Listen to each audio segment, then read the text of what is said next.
How to save an unhealthy relationship. The damage done to individuals by remaining in an unhealthy relationship is significant. The most powerful way to make your relationship healthier is to focus on changing how you participate. You can do a lot to lessen the toxicity of your relationship and make it healthier. Here is the list of ways you can change an unhealthy relationship into one that is better for you. Number 1. Stop being reactive.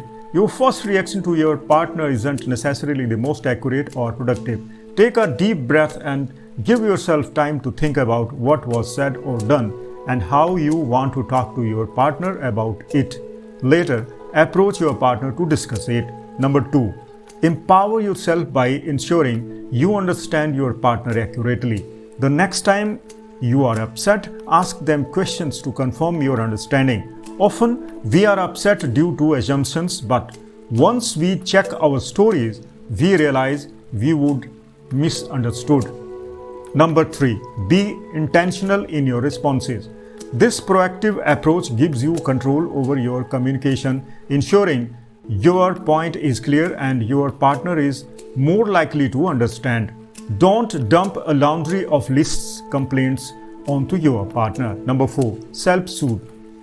You must be able to ground yourself to accurately process what is happening and engage with your partner thoughtfully. Survival mode is not conducive to produce conversations. Number 5. Practice being empathetic.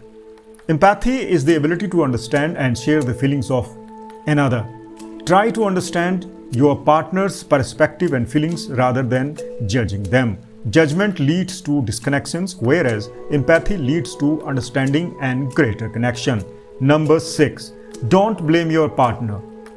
Everything in a relationship is co-created, which means both partners play a role in the current dynamic.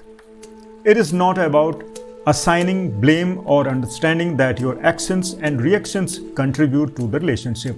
Number 7. Experience the relief of setting boundaries. Be clear on what you are willing to accept and what will happen if that boundary isn't respected. Having firm boundaries is a way to care for yourself and the relationship, providing a sense of security and predictability. Friends, this was today's video. If you liked it, do share and comment. Thank you for watching.